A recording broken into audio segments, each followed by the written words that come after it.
গিয়ে দেখবেন ভগবানের ঘর। যে বাবরি মসজিদের মাথায় প্রথম আঘাত করলো সে কে? সে একটা নীচ জাতির ছেলে।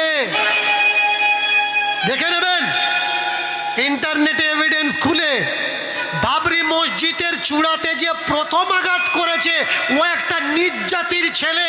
যারা বাবরি মসজিদকে ভাঙতে গিয়েছিল বেশিরভাগ নিচু সম্প্রদায়ের মানুষ।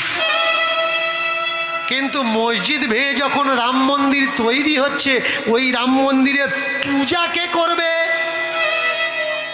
কখনো ভেবেছেন? সে কিন্তু নিজ জাতের মানুষ নয়। কোটি কোটি টাকা দিয়ে রাম মন্দির তৈরি হলো, ভালো জিনিস। একটা রাম মন্দির কেন, কার্তিক মন্দির, গণেশ মন্দির